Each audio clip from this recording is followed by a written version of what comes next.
You can go through the pages of any worldview and any religion. I'll guarantee you something. You will never find what you will find in the pages of the Gospels. In every religious worldview, you pay. In Buddhism, you pay.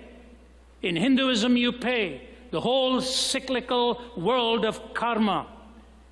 In Islam, you pay. You ask any devout Muslim, how do you hope to gain entrance into paradise? His answer will be very straightforward to you. I'm not making a caricature of this. This is legitimate, authentic Islamic doctrine, that your good deeds will have to outweigh your bad deeds. And when those good deeds outweigh your bad deeds, you make your entrance into paradise. And the metaphor of that paradise is in sensual terms. I know a man from Iraq who told me that when he walked to the mosque on Fridays, he would determine which mosque he went to based upon how miserable a week he'd had in his behavior. The worse he'd been through the week, he'd go to a farther away mosque and count the number of steps he was taking so that his good deeds would outweigh his bad deeds. I remember some years ago being asked to speak at the United Nations at their prayer breakfast, and they wanted me to speak on the search for absolutes in a relativistic age. It's tough at any hour of the day, leave alone early in the morning. And because of the nature of the setting, you're only given a handful of minutes, 18 to 20 minutes, and that's understandable. But what's even more daunting is that there's a plurality of worldviews out there. So you have to be very careful how you even approach the gospel. So my approach has always been take about 18 minutes to talk about something with which you'll find the common ground, and take the last 5 to 7 to bring the gospel into it. So I said, what absolutes are you looking for? What areas? You're looking for an absolute to define evil. You talk about evil empires here, which means you must have a definition for evil. You talk about justice. You have to be able to define what justice is and find an ontic point of reference for true justice. And you have left your families and your home and you love them, but in your heart you're tempted and you want to honor the dictates of love and the demands of love. You need an absolute. Evil, justice, love. And I said, sometimes you're going to blow it big time, and you're going to come to your mates to ask for pardon, forgiveness. What is the basis on which you even can be forgiven? Evil, justice, love, and forgiveness. I said, ladies and gentlemen, can I ask you this question? Do you know where in the world these four converged on a given day? It was on a hill called Calvary, when evil, justice, love, and forgiveness came together in that historic moment of the crucifixion of Jesus. Now, let me take you to an incredible conversation. You as counselors know this better. There are times when the headwinds are so strong in the situation you find yourself in, and desperately at that moment you're crying out to God for what? For wisdom. To take you beyond learning, to take you beyond understanding. You want the right word, you want to touch the right nerve, you want to bring healing. And so it is with us as evangelists or apologists who stand in front of hostile situations. I had one such that I'll never forget. It was just a few years ago. As a guest of the Archbishop of Canterbury, 5 of us were invited because of him to go and talk to the antagonists in Israel. We were dealing with the Israeli leaders and we were dealing with the Palestinian leaders, mainly the religious leaders. And on the last day, we were in the home of one of the 4 founders of Hamas. His name was Sheikh Talal. He had been in prison for 18 years, lost some of his children in suicide bombings, and the Archbishop led the talk, and the dialogue was going on. It was getting very intense. The room was full, and smoke just filling that room. After a big lunch, we had begun the discussion. Finally, the Archbishop looked at the others of us and said, can each one of you just ask one question, keep it brief, and let's see what his answer is to you. Because it was a private setting, I won't tell you the question I asked. I asked a question, and Sheikh Talal answered it. I said, Sheikh, I really don't like your answer. I said, you and I may never see each other again. I don't like your answer. I said, can I just say one thing to you, sir? And I hope you'll bear with me. I said, 5,000 years ago on a mountain not far from here, a man called Abraham took his son up the mountain to offer him as an expression of his faith. You remember that story? He said, yes. I said, let's not argue about which son right now. I said, but he took his son up that mountain. And as the axe is about to come down, God stops that arm and he says, stop. He said, that's right. I said, what did God say? He just stared at me. I said, God said, stop. I myself will provide. He said, that's right. I said, Sheikh, we're here in Ramallah. Very close to us is a hill. 2,000 years ago, God kept that promise. This time he took his own son up that hill, and this time the axe did not stop. I said, Sheikh Talal, until you and I receive the son God has provided, we'll be offering our own sons and daughters on the battlefields of this world for position and land and power and prestige.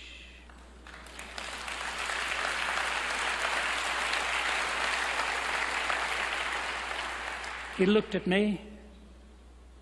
There was such a stunned silence in the room. And you know what, folks? I'd never thought of that before. What I'd said just came on the spur of the moment. And I thought, brother, I've really blown it.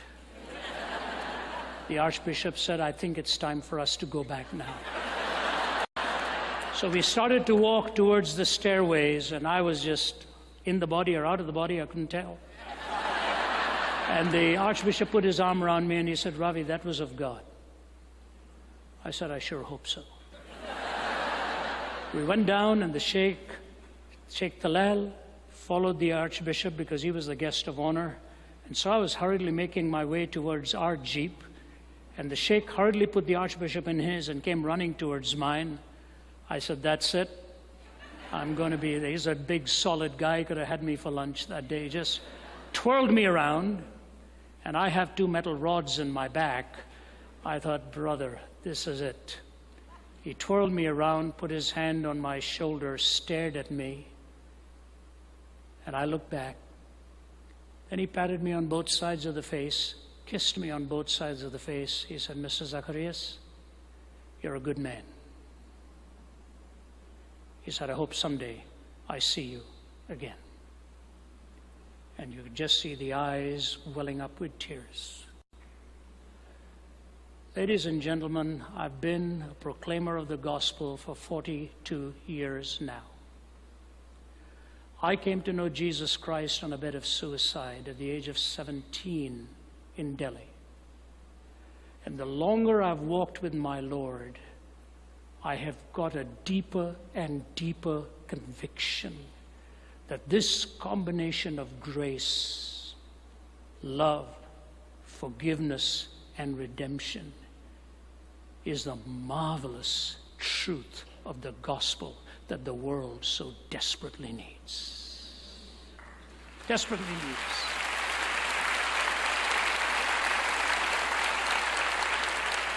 His description of my condition, his provision for my malady. Thirdly, his strength in my suffering. Remember Annie Johnston Flint, who was orphaned, arthritic, cancerous, blind, incontinent, lay in bed with 8 pillows cushioning the boils on her body for being in bed so long, for so many years. She writes, He giveth more grace when the burdens grow greater. He sendeth more strength when the labors increase. To added affliction he addeth his mercy. To multiplied trials his multiplied peace. When we have exhausted our store of endurance, when our strength has failed ere the day's half done, when we reach the end of our hoarded resources, our Father's full giving has only begun. His love has no limit, his grace has no measure, his power has no boundaries known unto men. For out of his infinite riches in Jesus, he giveth and giveth and giveth again. The Lord who gives succor, sustenance, internal strength, and takes you through the dark nights of the soul. His strength is made perfect in our weakness. No time to expand, but let me just read this for you. hurriedly. What James Stewart said is this: it is a glorious phrase that he led captivity captive. The very triumphs of his foes it means he used for their defeat. He compelled their dark achievements to subserve his ends, not theirs. They nailed him to the tree, not knowing that by that very act they were bringing the world to his feet. They gave him a cross, not guessing that he would make it a throne. They flung him outside the gates to die, not knowing that in that very moment they were lifting up all the gates of the universe to let the King of Glory come in. They thought to root out his doctrines, not understanding that they were implanting imperishably in the hearts of men the very name they intended to destroy. They thought they had God with his back to the wall, pinned and helpless and defeated. They did not know that it was God himself who had tracked them down to that point. He did not conquer in spite of the dark mystery of evil. He conquered through it.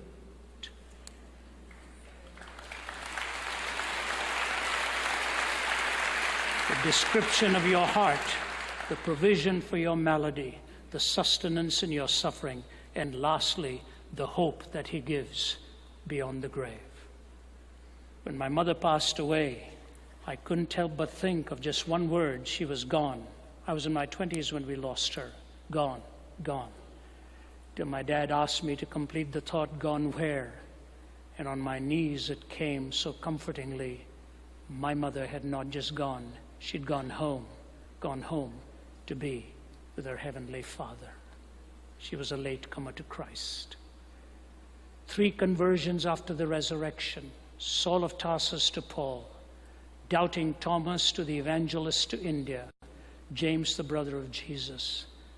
So powerful in their testimonies to the resurrection of Jesus that changed history. Hope. Hope beyond the grave, and hope for now.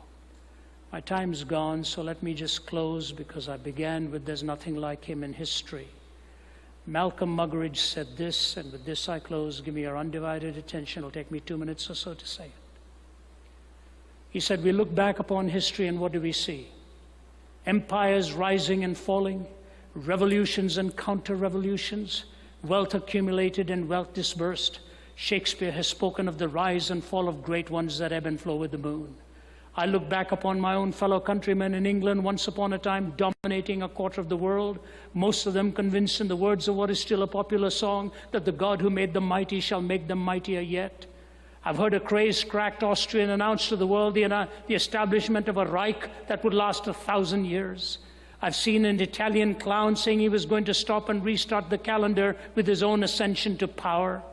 I met a murderous Georgian brigand in the Kremlin, acclaimed by the intellectual elite of the world as a wiser than Solomon, more humane than Marcus Aurelius, more enlightened than Ashoka. I have seen America wealthier, and in terms of military weaponry, had the American people so desired, they could have outdone a Caesar or an Alexander in the range and scale of their conquest, all in one lifetime. All in one lifetime. All gone. Gone with the wind.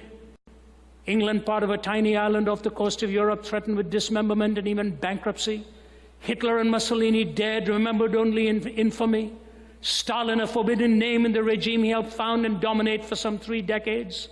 America haunted by the fears of running out of those precious fluids that keep some motorways roaring and the smog settling, with troubled memories of a disastrous campaign in Vietnam and the victory of the Don Quixotes of the media as they charged the windmills of Watergate. All in one lifetime. All in one lifetime. All gone. Behind the debris of these solemn supermen and self-styled imperial diplomatists stands the gigantic figure of one person, because of whom, by whom, in whom, and through whom alone mankind might still have peace, the person of Jesus Christ.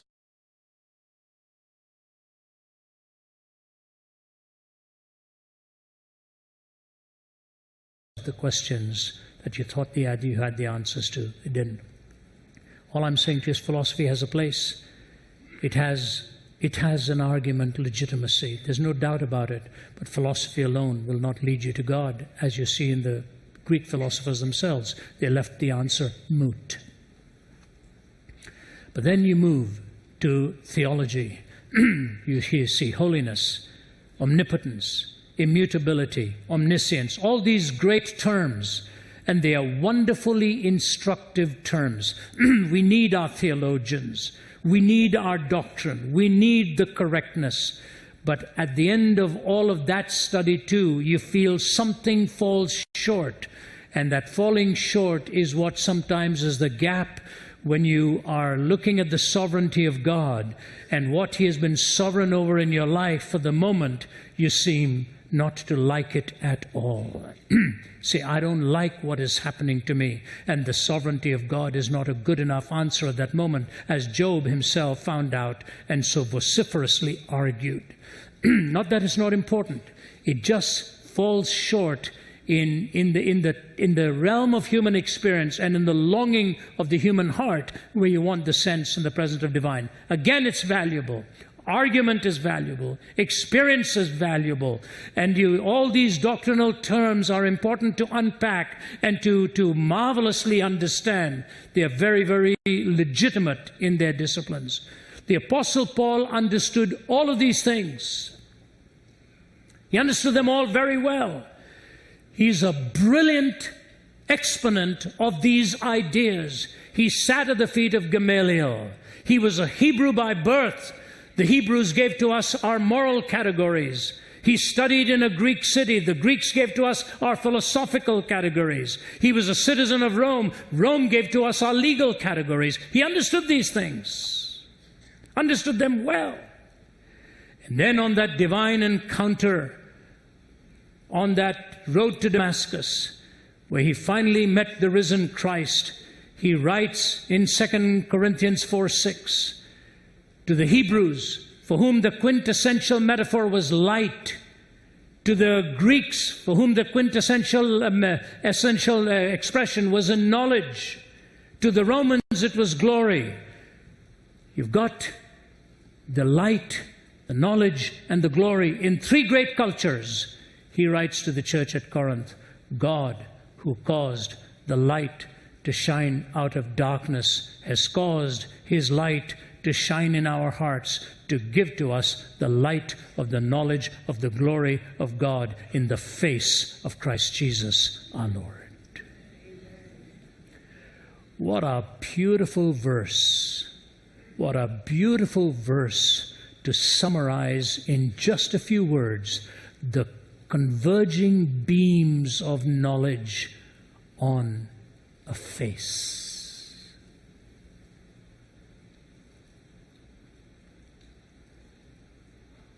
It's a marvelous thing to ponder. See, unto us a child is born, and unto us a son is given. The son wasn't born. The son eternally existed. The child was born. The son was given. How meticulously and carefully they chose their words.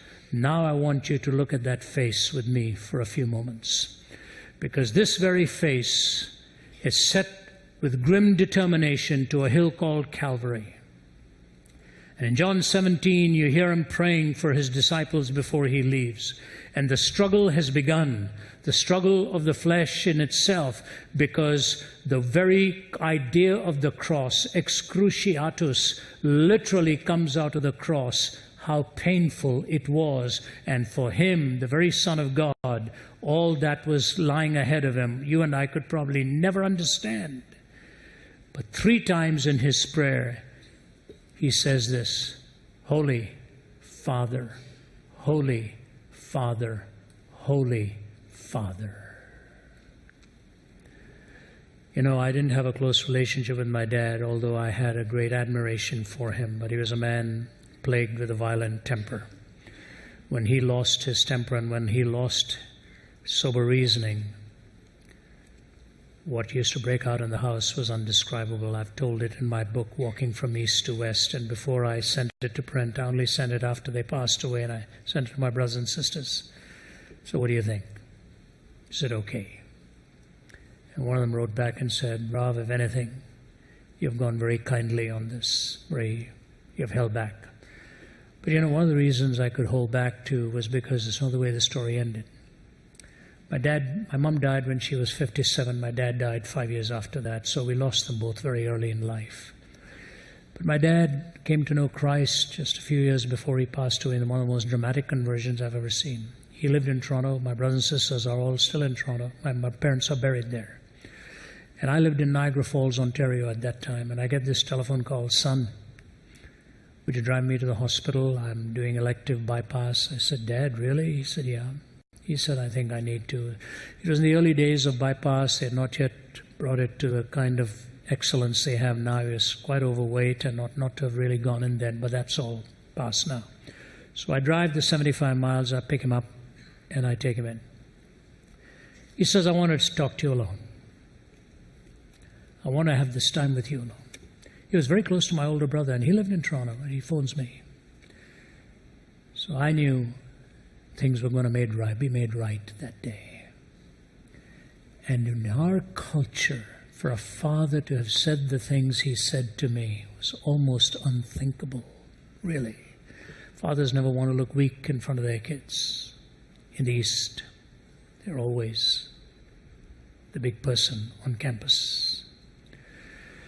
And when I finished and sent him on, little knowing that I was not going to see him alive again, I realized what I'd missed all those years.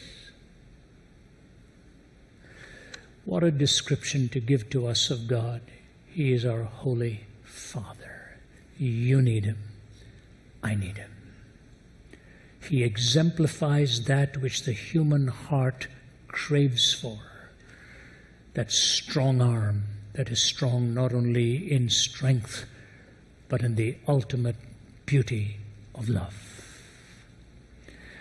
I have a letter that I want to read for you. This letter was written in 1989. It was written by a 12-year-old, a young boy by the name of McKittrick. His name is McKittrick Simmons. He's a grown man now and is a businessman in Atlanta. But in 1989, his father was a successful businessman at the age of 41, had bought a property in Highlands, North Carolina. Any one of you have been there know it's beautiful, beautiful terrain out there, just lovely and spectacular to see. So he had, Greg Simmons had five children. The youngest was just a babe in arms, and the one above her, I think, was about 1, if I'm not mistaken, but McKittrick was 12. So Greg phones a friend of his and asks a friend to bring his son, and Greg takes his 4 kids. So there's Greg and his friend with his son and 4 of his children. And so the 7 of them go, and they are visiting Highlands. And at one point, the son, McKittrick, 12, looks at his dad and says, "Dad, can we go up to the waterfall too?" And he says, "I've never walked up that close, son. Why don't you come along?" So they walk up. At a certain point, he puts his arm out and tells all of the rest of them to stay. He would check out the terrain.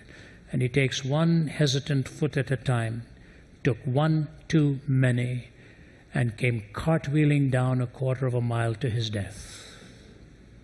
His wife, Christy, at home with a baby. And the rest of them watched this happening. I happened to be speaking in Chattanooga sometime later, and Greg, who had passed away, his parents, I was staying in their home, and they brought me this letter. And I remember reading it then, and I said, "I can't believe this has been written by a 12-year-old, and the parents are, of course, crying their heart out there. I said, "Do I have the permission to use this?" He said, "Yes." Contacted Christy. I know Christy will have their permission. Here's what he writes to Mrs. Wheeland, the Wheeland family, prominent builders in Atlanta to this very day. "Dear Miss Wheeland, you don't know how much your family helped produce my father. He admired your husband and you a lot. He would talk about how good your faith was with God. He tried to be as generous as you all have been to the church and many other good things. Since his death, true friends were revealed. Your family is at the top of our list. You're a great source of energy for my mother and I. My daddy loved you very much and was always trying to be like you. Daddy was like one of the 3 men in the Bible who were given the talents by Jesus. One went out and invested them and multiplied them. One took some stock that failed and came out with nothing. The last one buried them and did nothing with them. All 3 returned in a few days, and the Lord was pleased with the 2 who had tried to multiply them. But with the 3rd who came back with the same amount, the Lord was disappointed because he didn't try. My father multiplied and lost many things, but he's always trying to please the Lord. He got a lot of that from your family, Miss Whelan. My daddy was a risk taker, and that's just the way he was. Genesis 1:1 says, "In the beginning is God," and that was the most important thing to my father. In the beginning of my dad's life, he was something special and a risk taker. That's why he's so brilliant and successful. No one will understand how or why my daddy fell into the waterfall. Please do yourself a favor and don't try to figure it out. My dad died for his children. He was making sure it was safe for us to come up. You may hear different things, but only 6 people saw it. Only 3 understand or understood what really happened that day. I'm one of those. My mom has lost her treasure chest, her husband. Most of the others have lost Greg. You've lost a best friend. My grandparents have lost their son. Forrest, John, and Barbara have lost their brother. But Ms. Whelan, it is different for me. Totally different for me. He was my best friend and my idol. But when I got my last glimpse of him falling down the falls, I lost my most prized man on earth. He was my father. He was my one and only dad. I had a dream of him 3 nights ago, but it wasn't a dream. My daddy is all right. He told me himself, "Thank you for being a true friend. I love you a lot." McKittrick Simmons. 12. Imagine a world without a creator. Imagine that. The darkness, the destitute reality. No, you and I are the creation of a merciful, loving, heavenly Father. Who are you, God? You are my holy Father. That's who He is. Secondly, the question goes, did you not deliver us before? You know how important now experience becomes in knowing the presence of God? The revelation of truth comes from His Word. In the beginning, God. But in that promise of all of the theory, He gives us the promise of a relationship. I don't think you will ever hear any other religion ever talk about a relationship with God. None. You won't. The Muslim will never talk about a relationship with God. He'll consider that concept blasphemous. Blasphemous in relation to God, who is so distinctly the other. Pantheism, you ultimately are divine yourself through your multiple rebirths in life. And yet here we understand that He calls us to this relationship, invites us to trust in Him and know Him. That's why Paul, who knew Christ chronologically in reverse order, all of the others knew Him from His birth, life, death, and resurrection. He encountered Christ on the resurrection first. That's why He said, that I may know Him, the power of His resurrection and the fellowship of His suffering, being made conformable unto His death. He was moving from the destination point to the origin point. He wanted to cover the gamut, understanding who this Jesus really was, even in His suffering, not just the triumphal resurrection. I came here from Connecticut, where I was speaking at Connecticut Christian University for 2 days, and the only reason I was there, and I told them that, I said, you know, it's busy for me to travel. I said, but I'm here for one reason. The president's assistant is a woman called Wendy. I've known Wendy from when she was a baby in arms, and the reason I knew her is her father who led me to Christ. She wasn't even born when he led me to Christ. Her father, Fred David, who used to live not far from here, passed away last April. And he came into my hospital room when I was 17 in Delhi and brought a Bible to me. And I couldn't hold the Bible. My body was dehydrated with the poison I'd taken. My mother's English was rather struggling in itself. And yet here in the King James, she's going to have to read to me. He was not allowed to stay because I was in very critical condition. But he opens it to John chapter 14 and tells her where to read it for me. And he had to leave. He passed away last year. A few days before he passed away, he spoke to me on the phone. And he said, Ravi, I often think that the only reason I came into this world was to walk into your hospital room and give you a Bible. I said, no, Fred, you did a lot more than that. He said, no, man, that's the way I think. I said, Fred, you did a lot more than that. So this 1-year anniversary of his death, Cincinnati Christian University wanted to know if I'd come and speak in memory or in honor of that life. You see, I'd never opened the Bible. I didn't even have one. My ancestors came from the highest caste of the Hindu priesthood, and there was a conversion that took place somewhere, and then it ultimately became nominal. But a man prompted by God, who comes into my hospital room and gives me that Bible, and 5 days later I walk out of there a totally different man. That's what my dad said to me. What happened to you had to take the supernatural. He said, I could never change you. I could never change you. And then I began to study, and then I began to pursue, understand why all this is true. And Fred was always there on the sidelines cheering me on. Do you know, he never even went to college. I don't even think he finished high school. And yet, he was prompted by God. Do you know him? Do you know you've met him and encountered him? Did you not?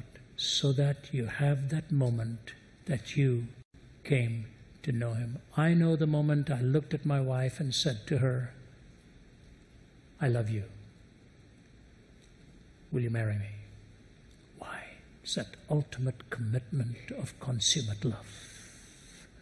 I remember the moment my little ones came into this world and I held them for the first time. I remember the moment I preached my first sermon. I remember the moment I got off a plane in Toronto, Canada for the first time in the West and saying, wow, we're all the billion people. Remember all these things. How much more important to know the moment where you met the living Christ. When that happens to you, you will know that divine encounter has taken place. You're in his hands. Are you not? Did you not? Which brings me to the last, will you not? You know, I said it in the last service. I'm not 100% sure if any one of you has a way to research this. I think there's the middle verse in the Old Testament, not sure. Do not be afraid or discouraged because of this vast army, for the battle is not yours, but God's. What a reassurance to Jehoshaphat. This is not your war, it's mine. You know, I look at the way our country is spiraling down into the vortex of moral suicide. I have never recalled such disastrous decisions being made in such a rapid sequence, redefining everything, all with a pomposity that we've arrived. And I lose heart, and then you say, you know, maybe we need somebody else up in this place, somebody else out there. Yeah, I think we can make the right decisions and wiser decisions, but ultimately it's not politics that's going to help us. No country in the world is happy politically today. No countries in the world. Everybody wants a change. There's only one hope. That hope is in the living God. Billy Graham once was telling us around a table, he said, I'll never forget the day Konrad Adenauer, the Chancellor of Germany, looked me in the eye after he'd walked up to the window and looked at the ruins of the city, and he came back and he said, Mr. Graham, do you believe Jesus Christ really rose again from the dead? Billy shocked and said, Mr. Adenauer, if I didn't believe in that, I would have no gospel to preach. And he said, Konrad Adenauer said to him this, outside of the resurrection of Jesus Christ, I know of no other hope for mankind. Outside of the resurrection of Jesus Christ, I know of no other hope for mankind. The ramification of that statement is immense, and I don't want to get sidetracked here. Justice, morality, all these other things get defined. But I just want to say this to you. I don't know what you may be going through right now. In an audience like this, some of you have to be hurting very deeply. Some of you may be struggling financially and you don't know how you're going to cope. Some of you hurting physically. Some of you struggling emotionally. Some of your families are falling apart. Some of you hurting for your children, your grandchildren. I see it, I hear it all the time. We've been through the valley too, so many times, you know. And you walk there and you realize, how do you make it without God? Can't do it. Trust Him. Walk with Him. As the Holy Father prayer, he knew that without his Father's will, he would never have endured it and never gone towards it. So I just want to say to you, if you're hurting today and you're struggling, get some moments alone with God and ask Him to walk with you through that. Without Him, you will never be able to make it. You will never be able to make it. It will make you cynical, if not apathetic. You see, in 1939, everything about the world was going to be redefined. The war was looming, where tens of thousands were going to be decimated. King George VI, with his stuttering malady, went to the microphone. because he knew somebody had to bring hope to this world. He didn't know at that time during his speech that he himself had cancer within his body. It became one of the most historic speeches that you can go into almost any bookstore in England and ask for King George VI's speech in 39. Because in them were these famous words, "I said to the man at the gate of the year, give me a light that I may walk safely into the unknown. And he said to me, go out into the darkness and put your hand into the hand of God. It shall be to you better than the light and safer than the known." He said to the man at the gate of the ear, give me a light that I may walk safely into the unknown. He said to me, go out into the darkness and put your hand into the hand of God. It shall be to you better than the light and safer than the known. How do you put your hand into the hand of God?